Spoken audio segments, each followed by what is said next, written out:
What's good? What's good, everybody? Welcome back to another episode of The Urban Platform Speaks. Make sure to like and subscribe as you tune in and you check out the content. And with that being said, man, I want to talk about some statements that Pablo Torre just basically made about LeBron James, right? And to me, these statements more so speak to the fact that LeBron James is just being used for clicks and views and just as an asset, right? Just to bring attention.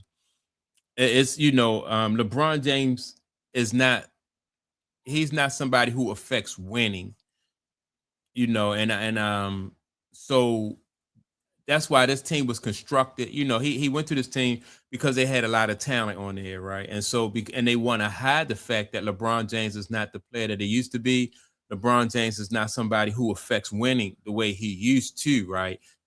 And so Pablo Torre's statement kind of exposes that, because we're never talking about, when we speak about LeBron James, we're never talking about like the skill he possesses or anything like that. We always talk around that, and we always talk about something maybe he said, or something maybe Rich Paul said, but never like what advantages LeBron James have on the court, where he'll be able to dominate, where will he be able to help his team on the court like that, right? Those conversations are held to a minimum. And so it's more so about, his pay, anything except for what he can do on the court. So with that being said, I'm going to play the audio of what Pablo Torre said about LeBron James. And this, in my opinion, just proves that LeBron James is just basically seen as an asset. His comments. It's not like he needed the money. He certainly is not getting paid the way he was paid throughout his career. Why wouldn't you exit gracefully through Cleveland? Why wouldn't you go back home after the Miami debacle? Why wouldn't you go back home and just have a beautiful bookend? And, he can stand in the stadium, fists raised in the air, saying, "I am Akron." All right, so I even want to stop it right there, right, and answer myself.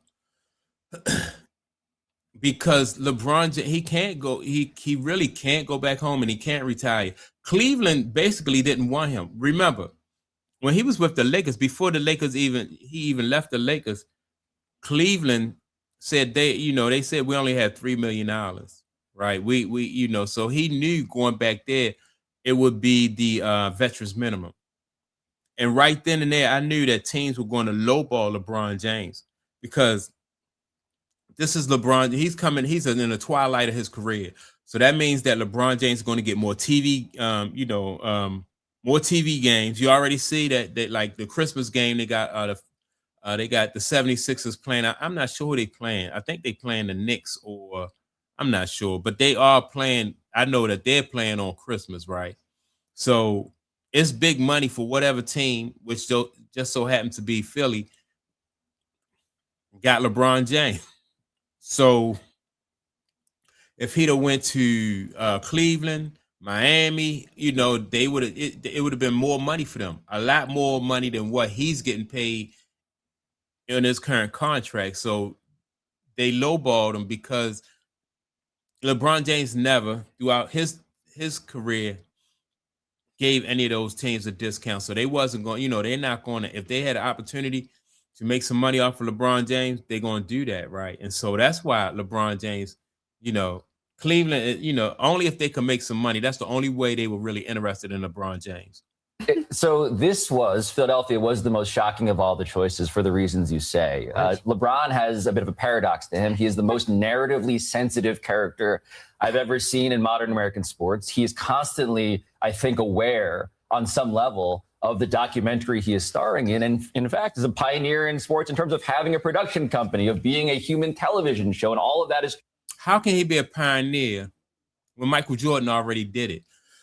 He's following Michael Jordan's, Michael Jordan already did it. So how can he be a pioneer or a trailblazer, right? So what LeBron James is trying to do is he's just trying to shape the narrative. Basically, that's all he's doing.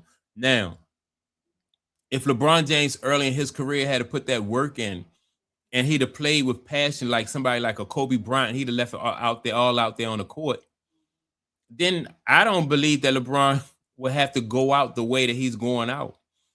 Basically almost with like no fanfare, like forced fanfare, like he's forcing himself on the NBA fans, whereas though it wasn't like that for Kobe Bryant or any of the other great basketball players. They didn't have to force themselves on the fan base. The fan base was dreading the they was dreading the ending of these great basketball players, their careers, because of all the great moments that those other guys has given us, right? But it's not like that with LeBron James. So fans are kind of lukewarm. You saw the Lakers fans was they doing backflips when he left. So Cleveland was, they was like, if he come, cool. If he don't, So it's Miami. They seemed like they had the same approach as or thoughts about LeBron James as Cleveland. So nothing about LeBron James is original.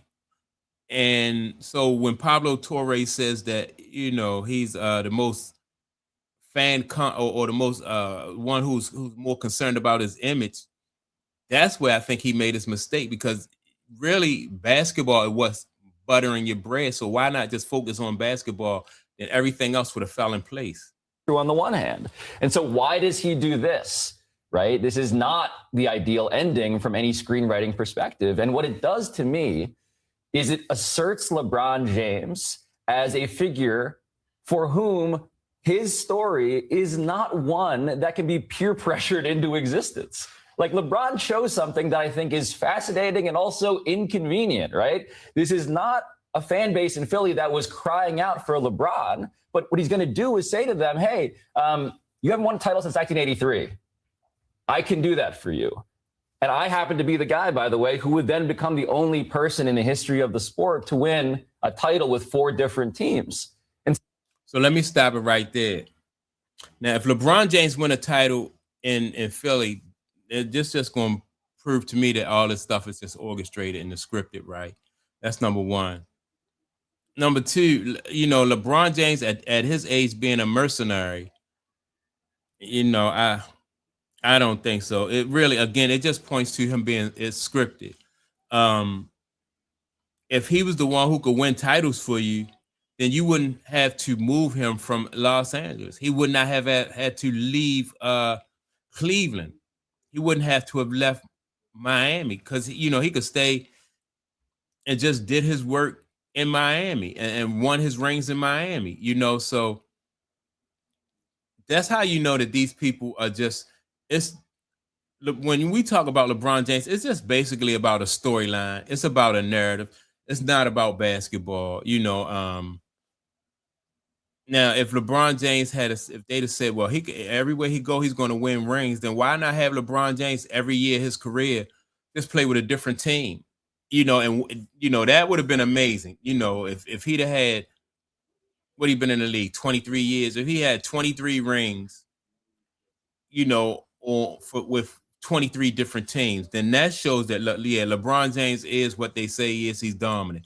But we talking about a basketball player who has a 4 and 6 championship record. So he's not a mercenary. He's just not a mercenary. He's somebody who has been looking to